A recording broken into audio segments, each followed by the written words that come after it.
Hey, welcome back to the garage, everyone.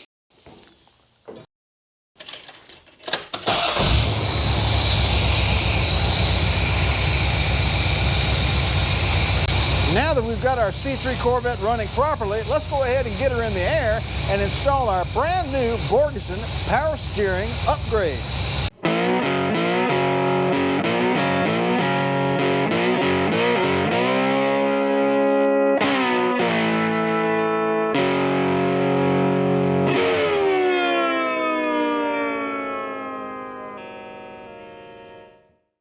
All right, so the Borgeson Power Steering will be here at the house in a little while. It's still on the back of the UPS truck, don't you know? In the meantime, we have done a couple of things. We've got all our vacuum leaks fixed. Had one down in here around the canister, the charcoal canister that was leaking away. During the previous video, the vacuum port that powers the little flaps in the air cleaner, I forgot to plug it off. And that was a huge monumental vacuum leak, and that was the that was the problem at the end of the last video. So got that cleared up, and all the vacuum leaks are fixed, and it's good to go. I got my tuning done, the ignition timing, and all that jazz. We're good. I've got the seals installed around the radiator, and I got the condenser bolted back into the car. I got it flushed as well. I need to flush the AC line, remove it, and then flush it and get it back in here before I put the air conditioning compressor back together. Power steering pump is down there, not connected, clearly because of the work we have to do today. Spot of bother I had with the coolant temperature sender. You may recall from the last video, the temperature gauge inside the car just simply wasn't working. So I had bought an AC Delco part number. I forget what the part number was, but it had 3/8 MPT threads on it, but it was meant for a newer model car. The resistance was wrong for the gauge, and it just wouldn't work. So did a little searching and talked to some people and got on the internet and got on the forums. This is what I got out of the forums. This Echlin part from Napa, model TS6641, Tom Sam 6641 by Echlin from Napa. If you've got an aluminum heads on your old Gen 1 small block Chevrolet engine with a 3/8 MPT coolant port for the sender, and you've got your stock gauge in the car and you want them to work nicely together, that is a good part for you to use, and you'll have a functioning temperature gauge. And here is the 1/2" MPT sensor from the engine originally. I actually cleaned it up thinking I was going to reuse it, but oh well, I guess I'll just put it in the box of many things and keep it around. So another little anomaly, the fuel pump was leaking at the 90-degree brass fitting where it outputs to the carburetor. And I went through it. I tried Permatex PTFE goopy sealant out of the bottle. That wouldn't work. And then I tried Permatex sealant number 3. It's a different kind of sealant. I tried that. Wouldn't work. What did I eventually use? And don't believe the internet, because everybody, oh, they shouldn't do that, the tape and the thing, and this is what. There's so much disinformation out there. It's just beyond belief.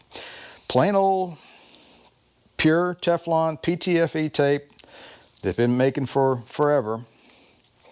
Put that on your output of your fuel pump at the 90-degree fitting if you have a leak there, and that'll fix you up. Just like it did for me. So fuel leaks, gone. Fuel system, good to go. Although the fuel, I've noticed, is a little bit yellow because I was fiddling with the fuel lines and I was draining some into a pan, you know. It was still a little bit yellow, so I need to thin it out with some new stuff. So I'm going to put about 10 more gallons of fresh gasoline there to thin out that old yellow stuff. All right, well, you're all up to date. You're as far as you can get on this project. So up next, let's move ahead and install our Borgeson steering. All right, so I guess in the meantime, you know, while we're waiting on the pickup truck, or the pickup truck, UPS truck? Yeah, that's it. To get here, might as well try to get some sort of a head start. I put these tie rods together months and months ago. A bit prematurely, I might add. You might notice there's something in the middle that's missing. But it's over there on the bench. So I remember counting the threads on the stuff I took out and recreated it. Problem is I can't recall which side was which, so I may have just screwed that up. I don't know. So I know this end goes here because it's got the doohickey that went to the control rod. This is going to go to a different setup when I get the new kit in. Let's see. How does this work again? There's 3 holes here. I guess one of them went to the control, went to the hydraulic cylinder, I think. The hydraulic cylinder, I can't remember. Dang, I just really can't. Well, I know this one goes here. Got to, because it's the only one on this end. So let's just do that. Let's go with what you know first, right? It's like taking a test. You know, when you're sitting in class taking a test, you guys remember that? It's like you get the test and you're like, man, I don't know nothing on this thing. I'm going to make a F. And then you're like, well, let's see, which ones do I know? Right? Like, well, I know this one, and I know that one, and I know this one, and I know that one. And pretty soon your brain gets, you know, like re-energized. And before you know it, you're taking the test and you're doing okay. That wheel ain't even straight. I was a little confused because I was so far off here, you know? And that's just really strange. Maybe I just tossing these things around in the shop for the last few months. That's what you get. So, let's see. You're supposed to turn this end, aren't you? Let's turn this end. How the hell could that be that far off? I have no idea. It's a mystery. Let's just do this. Let's just put it together and then adjust it with our eyeballs and looking at the wheels. Let's do that. I gotta go get the castle nut for that. Well, to be honest with you, I was getting a little frustrated with my UPS delivery. It said it'd be here between 2 and 6. You know, it's kind of like the cable repair man. And then I walked over here to the door. I was like, well, you know, I might as well go ahead and edit some video. And let's go ahead and unbox it and see if we can't put some power steering back in our Corvette. All right.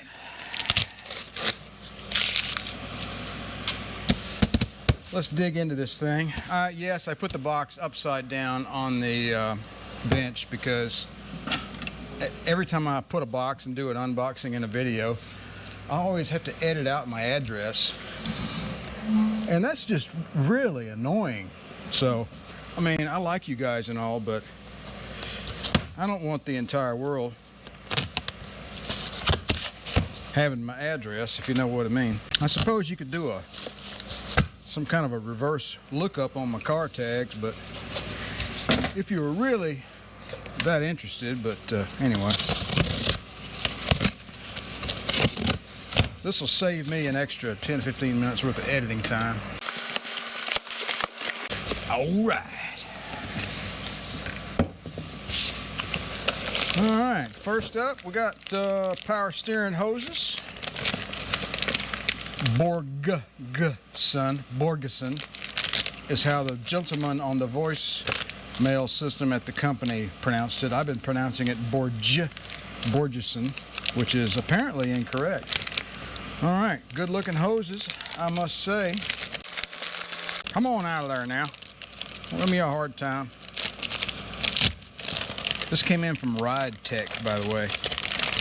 Nobody else had this in stock. Everybody was, oh, sorry, we're out of stock. Ride Tech had it in stock. Said they had like 4 of them in the warehouse. Got 3 now, but anyway. Yeah, these are you could tell these are crafted in-house. You can just tell by looking at stuff. Heavy duty. Nice.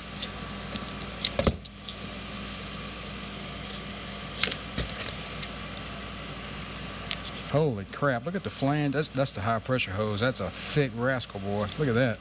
All right, moving on. What do we got here? All power steering hose kits designed to fit multiple blah, blah, blah. The stainless steel braided Teflon hose instructions. Stainless braided rubber hose instructions. Okay, instructions basically. All right, here, drag link adapter. This is unlike other drag things. This is a drag link adapter.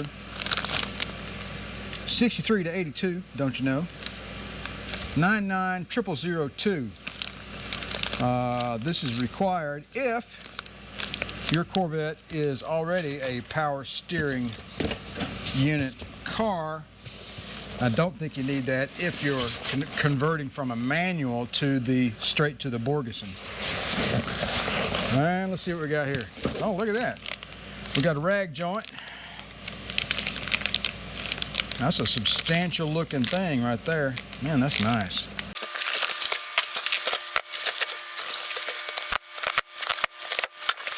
I got the best price from Ride Tech, by the way, just so you know. Out of all the ones, I shopped at several different locations online, and Ride Tech had the best price, so that's pretty cool. Read this important warranty notice. When replacing power steering components, it is important to flush the system with clean fluid. That shouldn't be a problem since there's none left in our system. Failure to do so, it'll be bad. If Borgeson receives your pump or box for warranty and it is deemed that contamination was the cause, you will be charged to clean it and prepare it and do all that kind of stuff, which is a fair statement. So do your homework, don't screw up, and be prepared to justify your activities. And these are the instructions for the kit. All right, finally we're getting to the heart of the matter here. That is our beefy, holy cow, this is one beefy, talking about beefcake. Man, this thing clearly came out of a pickup truck. Well, some kind of big ass vehicle. What I'm assuming here is, I don't know this for a fact, but I'm assuming that what they're doing is they're taking a standard GM type gear and they're refurbishing it, re-gearing it, specially building it for a Corvette application. I'm assuming that's what they're doing. And this rascal here, it's a big old fella. So let's do this. This is the original Corvette steering gear. Yeah, man, substantially larger. And clearly, I think the reason why is because this one had the help of a hydraulic ram to steer the car. So anyway, so it didn't need to be as big, but this right here is going to do all of the work. So, all right, up next, let's get busy.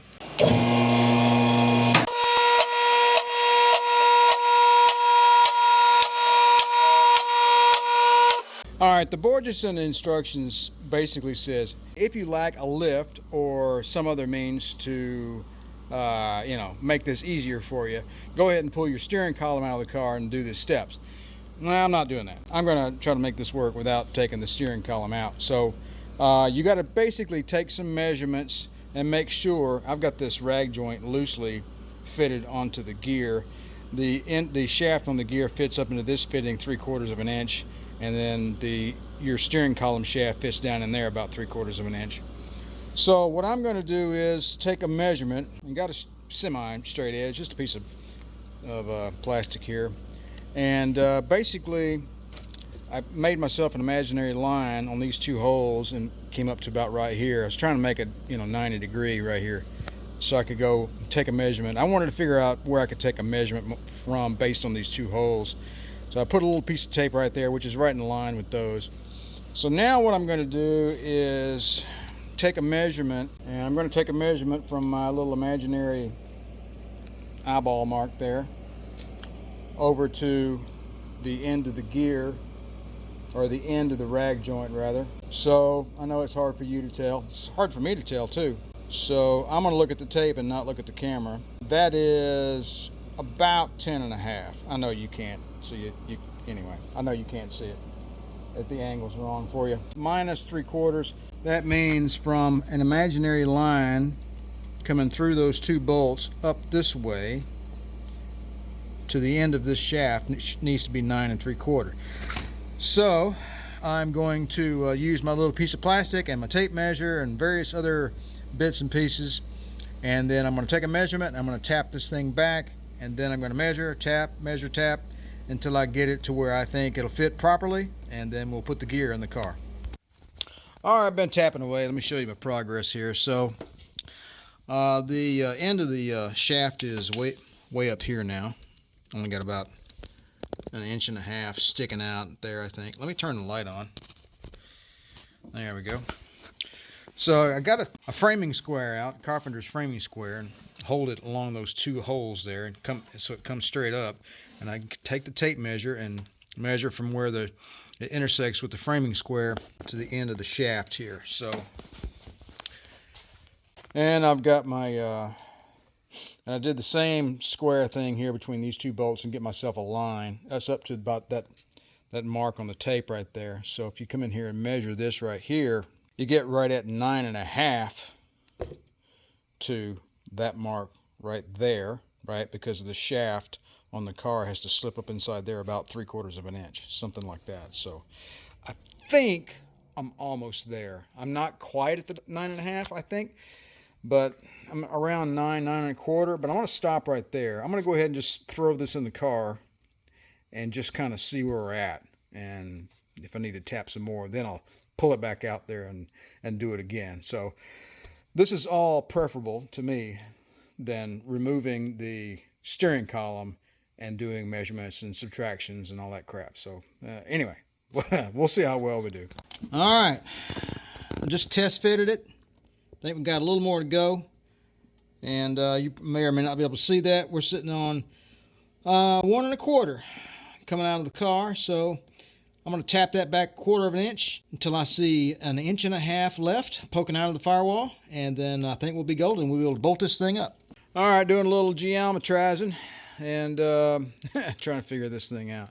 So I wanted to get this thing in the center, so I spun it around one way, spun it around the other way, and it's a little over 3 turns lock to lock. So I made these marks here. I know they're incomprehensible, but basically I ended up making 2 circles here to denote that this rag joint is lining up with this thing and that this steering gear is in the middle of its travel. Also, eyeballs homed in on this line right here, which I'm assuming is dead nut center of the steering shaft in the car, and I carried that line over right here, so I'm going to call that the top of the steering shaft. Top of this guy right here, right? There's a flat on top. Interesting. So we come over here and look at our wheel. You know, when I was driving this car for years and years, it was always kind of like that. So this is the time to fix that. Actually, I think these spokes are out of alignment with the wings, or whatever you want to call them, the flags, I guess you might say. So, yeah, about right there. If I screw it up, I'll fix it later. All right, I got the inside of the coupler onto the shaft there. Got it fully seated. Had to get after the shaft with a little file there. Between one of the splines, there was a little bit of metal, a little, I don't know, little construction, welding slag or something from the factory. And wouldn't go on there until I got rid of that. So, all right, let's see if we can get the other half on there. All right, so it's hard to film this stuff, folks.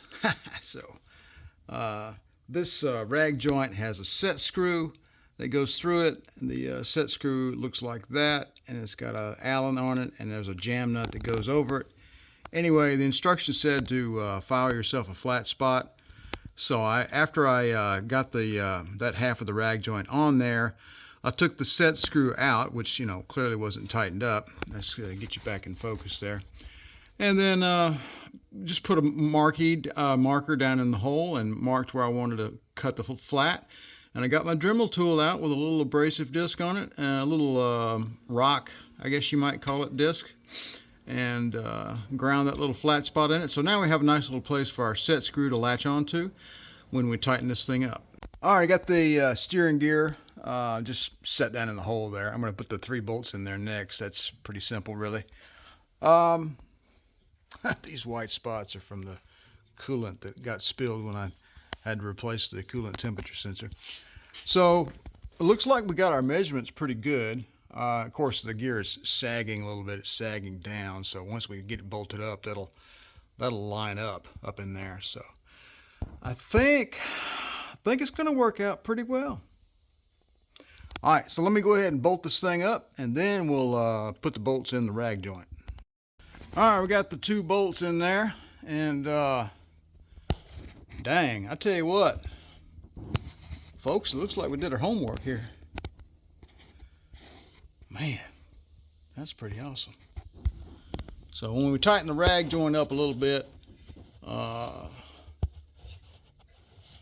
this will pull away from the gear just a little bit, but not a whole lot. So, and we've already got this tightened down up here, so we're good to go. That was that was pretty iffy, man. I didn't know if it was going to come together on me, but looks like we're in a good position. All right, let me finish bolting this thing up. And don't forget to drop your tools and tighten all of your set screws. That was my Allen wrench, so I'm going to tighten that guy up, and then I'm going to tighten up the jam nut around it. So don't forget to tighten up all your locking hardware. All right, we got the drag link adapter here. We're going to get this thing mounted up next, and then the phone rings. The instructions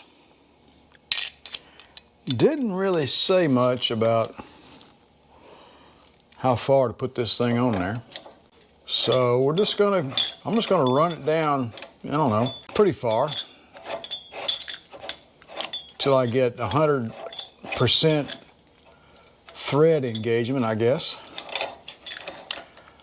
And then, you know, we'll just see how it goes when we start putting everything together. All right, that's a clamp there to tighten that down. And we got a little fitting here to grease this ball joint inside there. Got a cap on this end with a big screw and a cotter pin. I guess you don't do nothing with that. Let's see, what we're gonna do now? Let's get the pitman arm. This is a lot, you know, these big old pitman nuts are great, big old lock nut. And don't want to forget to put that little rubber boot on there. That if you see some oil up there, that's WD-40 when I was spraying down things earlier, trying to get that gear bolted up. Now, it's got splines on it. So,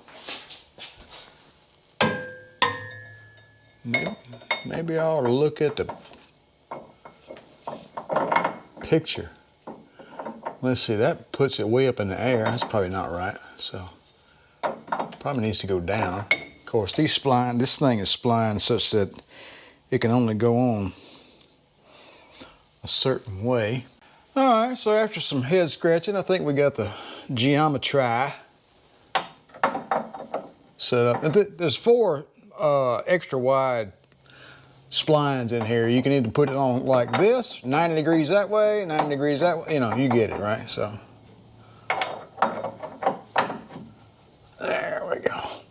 Of course, do the thing I told you didn't need to do was forget to put that on. Now, I got the steering wheel centered up pretty well. All that fiddle farting around, by the way, with that rag joint and getting the measurements and getting everything centered up and making sure things are in the... I still ended up getting the steering wheel 90 degrees out. Actually, no, I'm sorry, 180. But by the time I got the rag joint up there and everything together, so I had somehow managed to turn it 180 out. So I'm just gonna, I'm not doing that again. I'm taking the steering wheel off and I'll flip it around. Okay, and let's get this cotter pin out of here.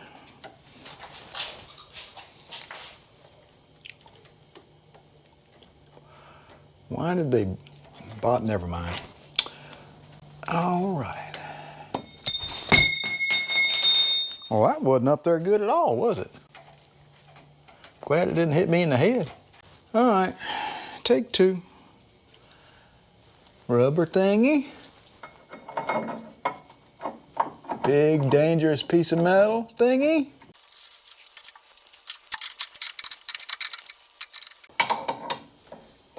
All right, that's good enough for now. So, you know, we're doing the eyeball alignment here. Trying to get this, you know, I think we're, there we go. Anyway, just trying to get it, you know, in some kind of a reasonable ballpark before we start bolting things together, don't you know? So, let's see, we got to get a well, that's not good. It would help if I'd actually ever done this before. I mean, I've had it apart and everything, but I've never actually,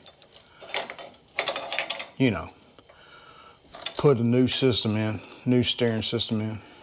I wonder how many threads you need there. I got about half threads out and half threads in.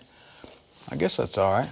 So, got this funny little felt washer thing here. Is that supposed to be up there? Why is that there? Oh, I think that goes on like that, and that probably seals up the grease, probably. If I had to take a stab at it. Yep, probably so. All right, so I'm gonna put that little felt thing, because you can see the guts down in there, right? So, and then this thing here covers up the guts, you know. I don't know what this felt thing is for. I guess maybe. I just don't have a clue. I'm gonna put it underneath it.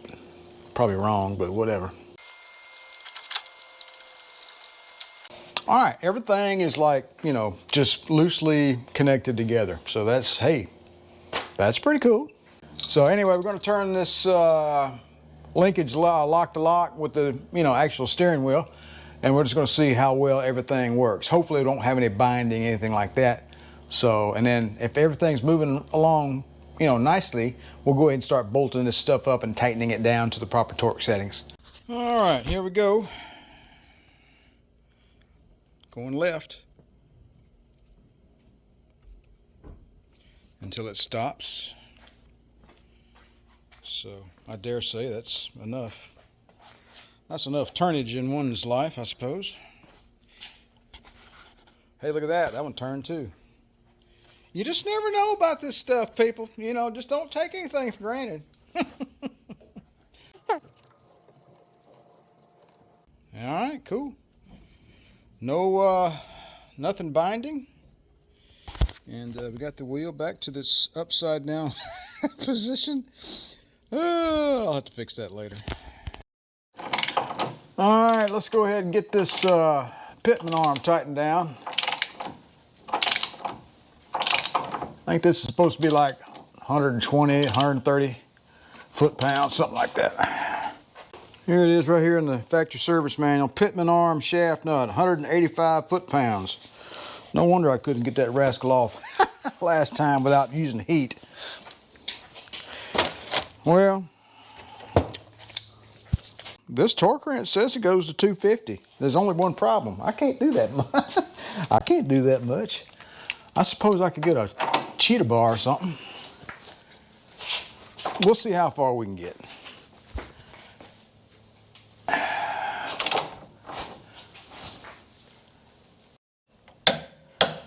All right, that's 90. There we go, 120. All right, I'm gonna put a bar on it. Out here, you can't see it, but I'm using a big old cheetah bar. That should be 140. All right, so we're done. We're gonna stick with 140, which is actually 25 more than what Borgeson calls for. Borgeson. I was just looking up the instructions for this adapter, and it says to torque this nut to 115. So The stock was 185, and Borgeson says 115. I did 140, so all right, we're done with that part. And my back's kind of aching now too, which is kind of sucks. So anyway, let me go ahead and tighten the rest of these castle nuts down and put some cotter pins in here, and then we'll be done underneath the car. Tight cotter pin, tight cotter pin, tight cotter pin, tight cotter pin, tight cotter pin, tight cotter pin. All right, so that's done. Up next, I'm going to go ahead and grease everything, and then I'm going to tighten that, and I'll snug these up after I eyeball my tires one more time. So we got the super lube here in the grease gun.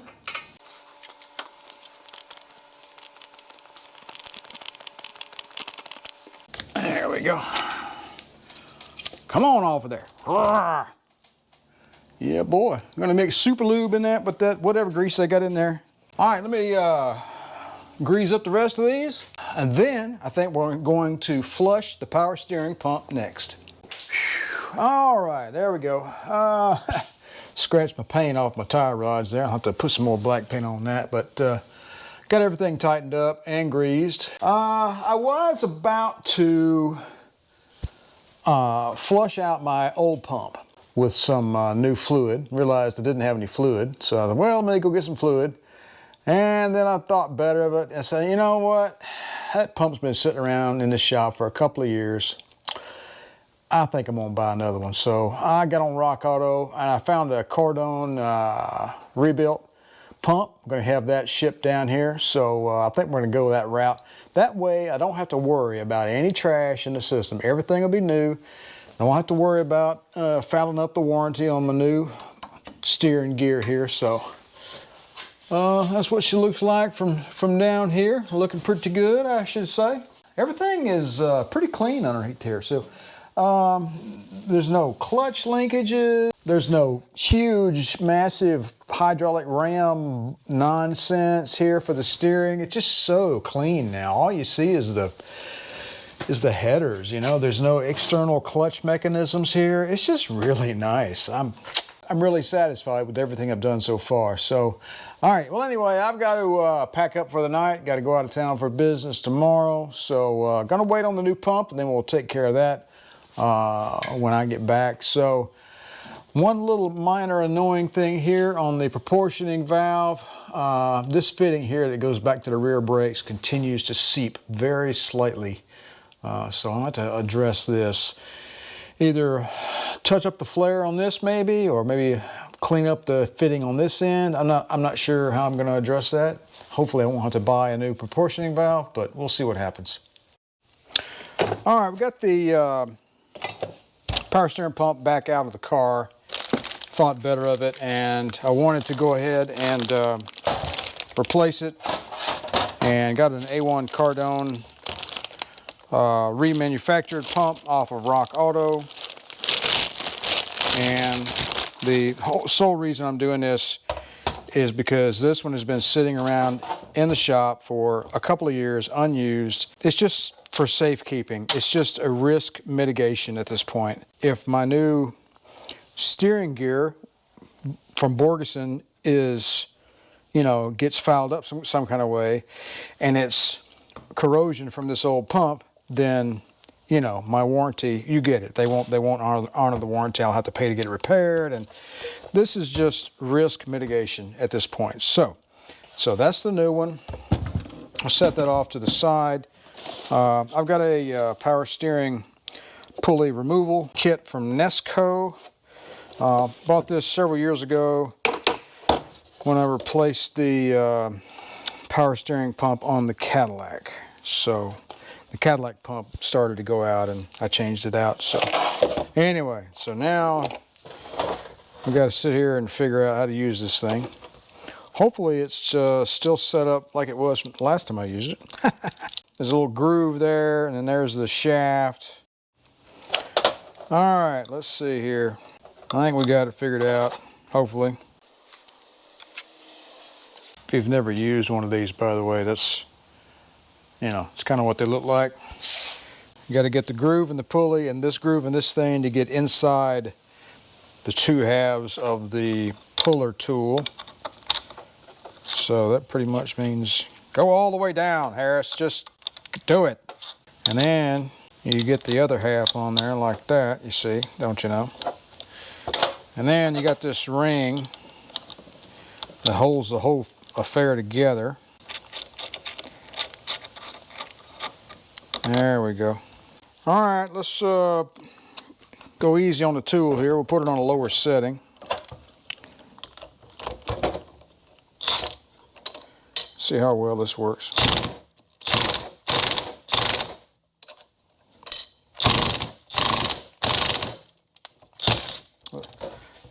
Let's just see if we're making any progress. Yeah, we appear to be. I just wanted to make sure I was doing it right, that's all. Whenever I'm pushing or pulling on something, I like to be cautious. Once you get it tight and engaged, I don't think this metal ring matters all that much. There we go. Easy peasy. When you have the right tools. There's our original pulley from 1978, GM part number 14023-175-DD, and it has the letters TP. Don't think that stands for toilet paper, but I could be mistaken.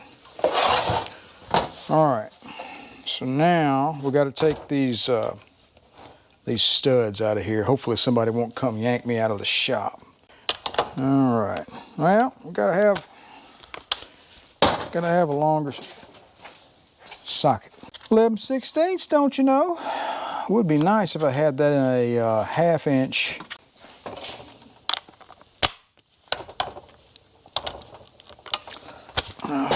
Make sure.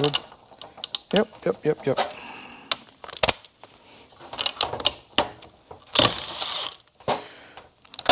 There we go.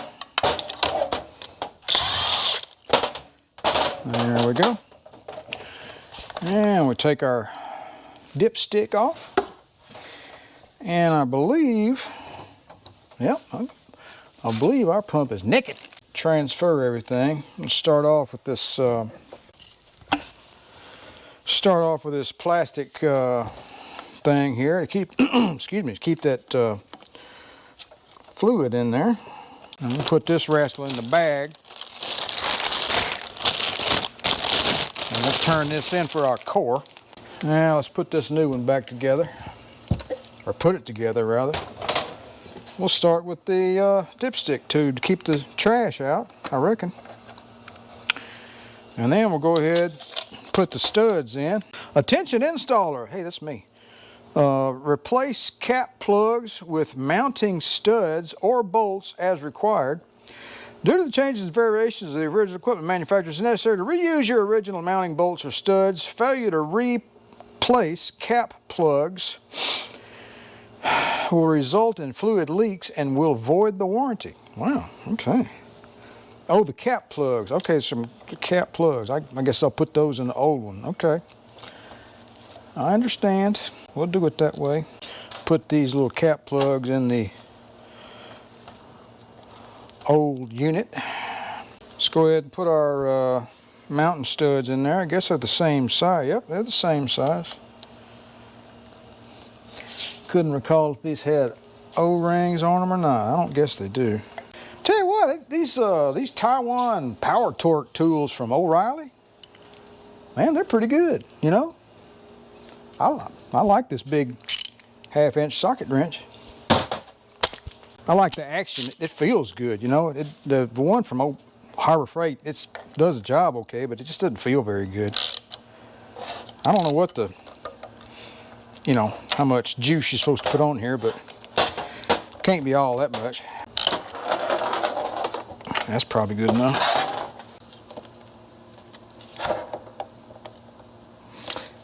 I can't really get a socket on that one. I'm going to use a wrench.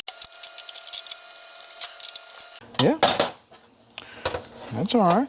Well, let's get the pulley installed next. Now we got to figure out how you put it on here I'm guessing this one I had over here already assembled is the one we're supposed to be using. Yeah, let's see. No, that don't go in there. Maybe it's the other bolt. So I got this is the press-on tool, but this bolt here is, we really need this bolt. But I can't get this off of this one because the thread is boogered up on the end there. So I'm gotta fix the threads there before we can. Gotta fix my tool before I can use it, don't you know? All right. So let me do this. I don't know how that got messed up. The only other person that's used this is me, and I can't imagine me ever screwing something up like that. Use this exotic thread, 3/8 by 16, I think. All right, oh, that's great. It's got this end on it that has smaller threads, so I can't get my re-threading tool on there. All right, I'll just use a regular nut to basically just mow down the threads there. And there's no real reason for this little part here. I don't know why. It must be for the Cadillac pump. I don't know. Not sure what that's about. I just wanted to get this bolt out of here and use the other bolt without tearing it up. I may have to cut it off. I don't want to tear up the threads on the hex part. I'm just going to cut that off.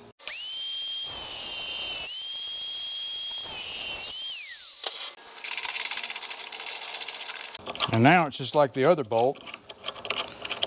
But I'm already into this now. It's all or nothing. I'm using the other good bolt. So anyway, that's what I'm doing. If I regret that someday, I guess a little grease might help. Probably not needed, but just put a dab on there, you know.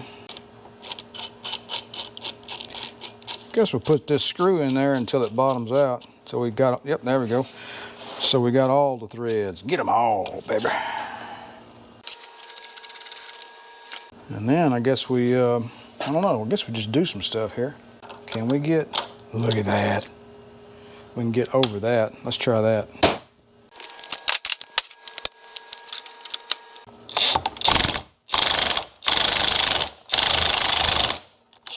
Yeah, I think we're getting a little high on the. If I was to make a deep dish socket, it'd be like that long. Yeah, we're gonna run out of room there, I think. Yeah, we already have, so I'm not gonna do that anymore. Where there's a will, there's a way. Gonna make it a little easier for us. I found my ratcheting 11/16 Craftsman.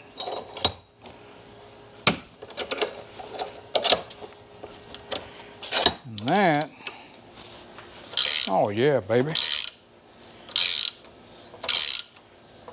Got to be more clever than the, whatever you're doing, at least part of the time. All right, let's get our tool out of there.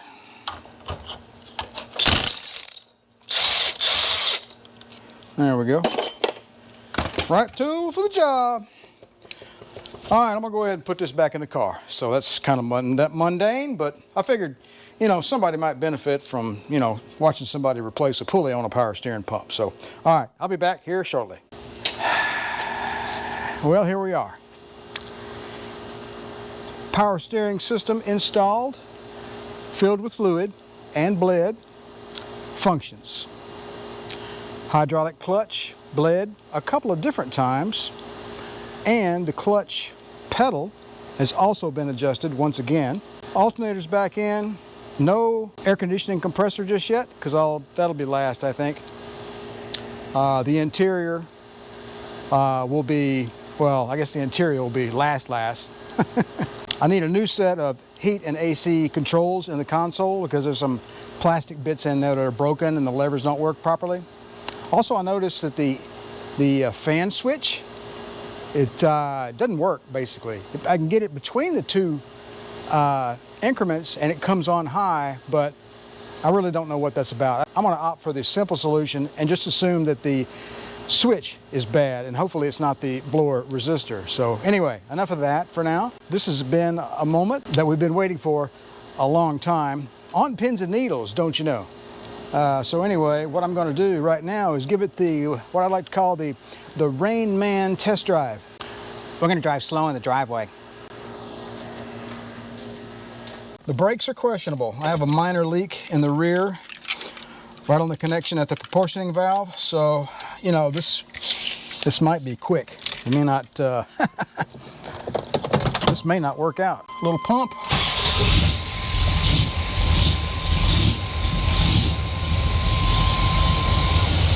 I had it running earlier, so the choke is not on.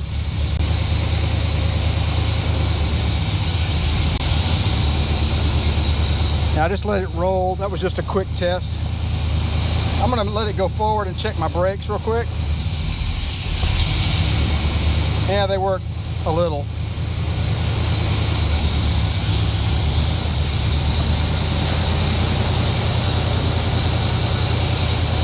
Brake check.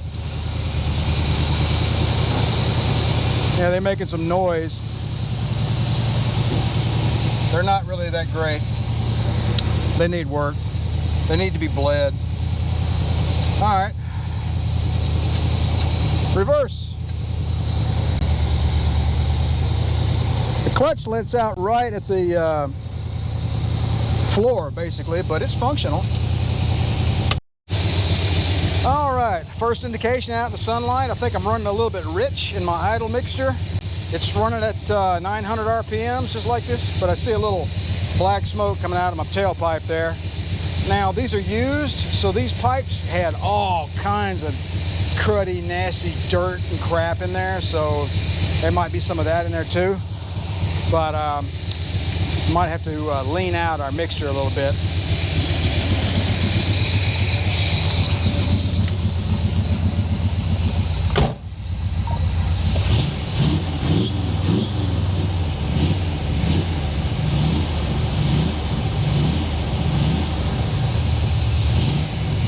That could be paint burning off. Or the engine could be toast.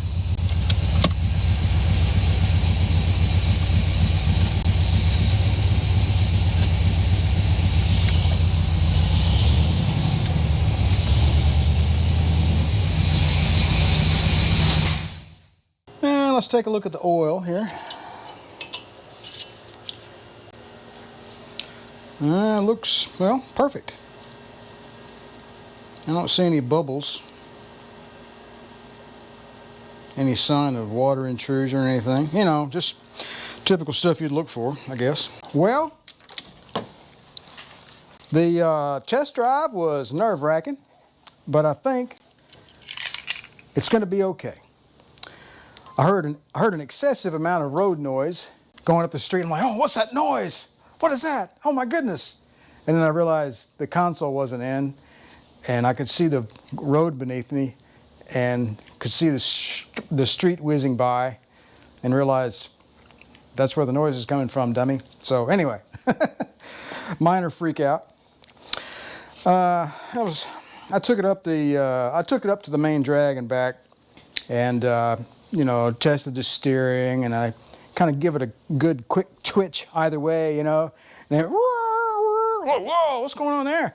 It's like, man, what is up with that? And I did it a couple more times, and then I thought better of it, and I realized, well, that's your alignment, dummy. Sure enough, I got back to the house, and my front wheels are like this. Well, they're not that bad, but you get it, right? I thought I eyeballed it pretty good, but not really. For the rest of the afternoon, I'm going to put it back in the air, and I'm going to tweak my alignment to get it, you know, good enough to test drive a little bit, and then, well, of course, take it to the alignment shop pretty soon. The tires seem to be fine.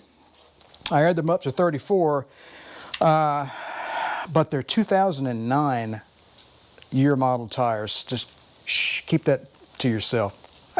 Even though they look pretty, they're not cracked, but they really need to be replaced. So when I cranked it up, it smoked from the outset, but that seems to have cleared itself up. So, you know, keeping in mind that, you know, basically it's a brand new engine. I think the rings just needed to seat in a little bit. So let's just crank it up a little, crank it up here.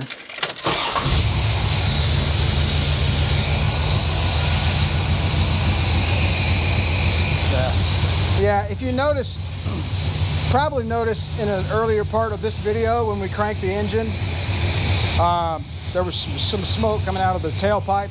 If you go back to that part.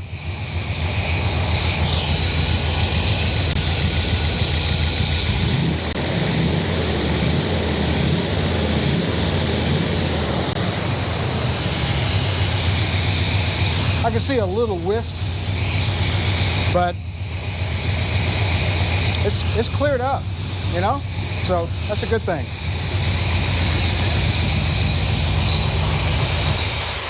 And as you can tell, it fires right up, and it purrs right along at the proper idle. It's a 900.